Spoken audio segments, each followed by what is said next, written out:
Today, during the meeting, we will consider the current situation in the Special Military Operations Zone. In certain directions, we will hear reports from troop group commanders on task completion by their subordinate groups.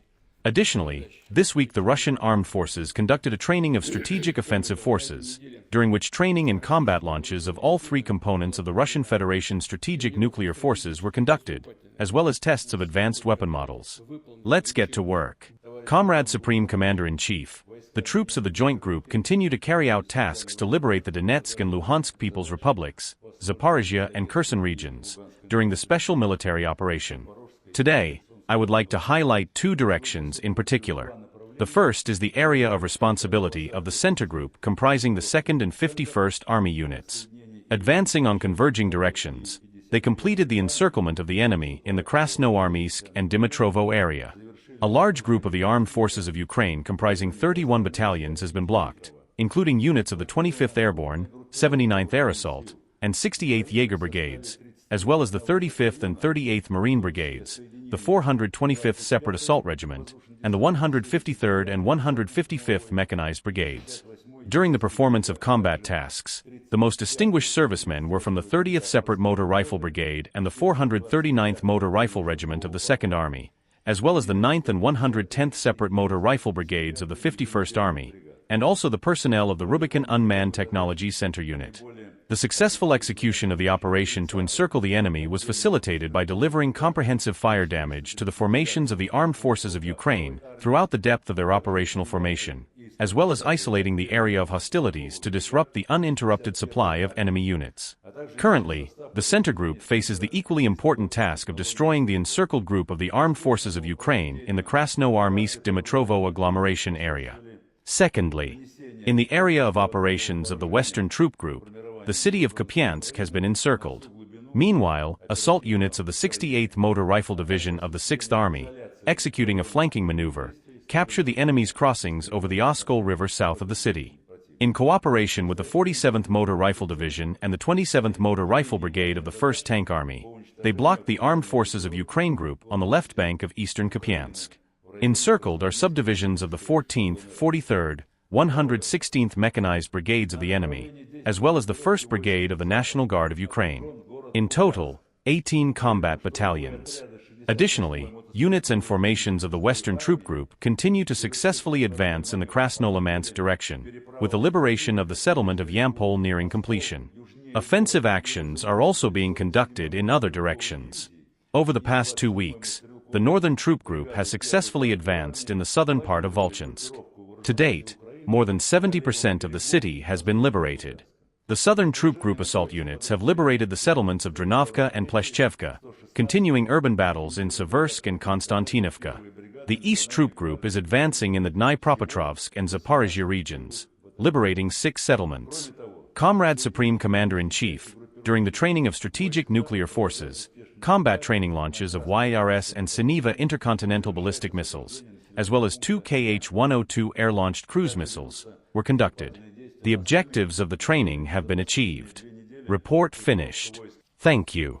In conclusion of this part of our work, I would like to note that the successes of the Russian troops in surrounding the Krasnoarmeysk-Dmitrovo agglomeration and the city of Kupiansk, the results of completing combat tasks in other directions have undoubtedly become possible thanks to the heroic actions of our soldiers, sergeants, junior commanders, as well as the meticulous work of the headquarters and all levels of leadership.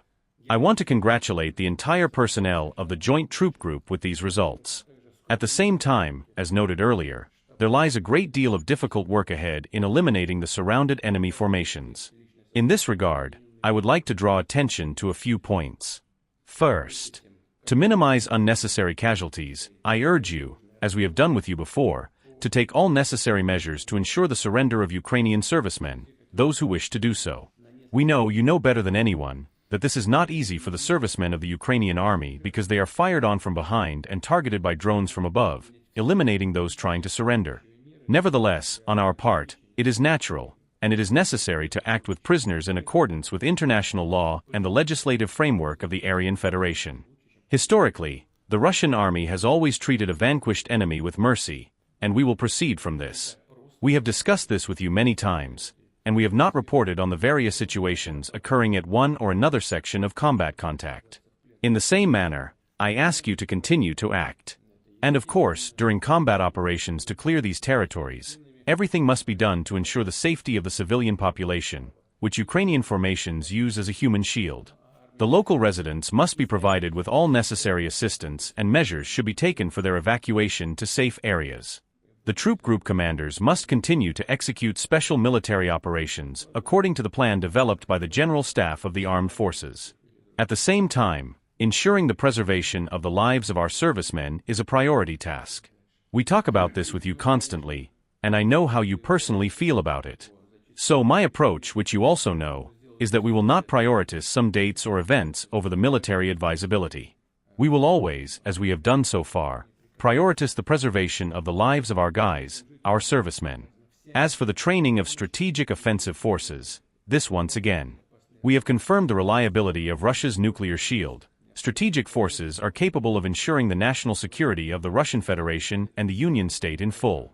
And we have already talked about this. This is a fact, which is well known to everyone, to all military specialists around the world. As they call it, the modernity of our armed forces. The nuclear deterrent forces are at the highest level possible, and probably, without any exaggeration, can be said to be at a higher level than any other nuclear state. Now regarding the exercise that was conducted, I asked the Chief of the General Staff to report on another event. I briefly mentioned it in my introductory remarks. It involves the testing of the Burevestnik cruise missile with unlimited range and a nuclear energy installation. I know that I have a report from the industry, generally unknown assessments of the Ministry of Defense. This is, after all, a unique piece of equipment that no one in the world has. Moreover, I remember well when we announced that we were developing such a weapon, even specialists of a very high level and class told me that yes, it's a good and worthy goal, but in the foreseeable future historically, it will be unachievable. That was the opinion of specialists, I repeat, of high class. And now decisive tests are completed. There is still a lot of work ahead to put this weapon on combat duty. It's clear, all necessary regulations need to be followed in the implementation, but nevertheless, the key tasks are now achieved, as I understand, and I would like to hear the opinion of the Chief of the General Staff. Comrade, such a test was conducted on October 21st. Indeed, what makes it different from previous tests is that a multi-hour flight of the missile was conducted, during which it covered a distance of 14,000 kilometers. And this is not the limit. On a nuclear power installation. And the technical characteristics of the Burevestnik generally allow its application with guaranteed accuracy against highly protected objects at any distance. Moreover, during the flight of the missile, all assigned vertical and horizontal maneuvers were performed, thereby demonstrating high capabilities in bypassing anti-missile and air defense systems. How many thousand kilometers? And how long was it in the air? Well, about 15 hours. And that's not the limit. We will need to determine in the Lenin region to what class the new weapon system belongs. We need to determine possible applications and start preparing the infrastructure for deploying this weapon in our armed forces. Yes. As for the enemy, blocked in those regions you just reported, without any doubt the enemy will try to unblock their groups, from outside, from inside to directly unblock. And through actions in nearby areas, create conditions for this unblocking. The enemy unblocking. And in this regard, I came here to listen primarily to the opinions of the group commanders. How do you plan to conduct combat operations in the near future, given the current situation, in the divisions entrusted to you?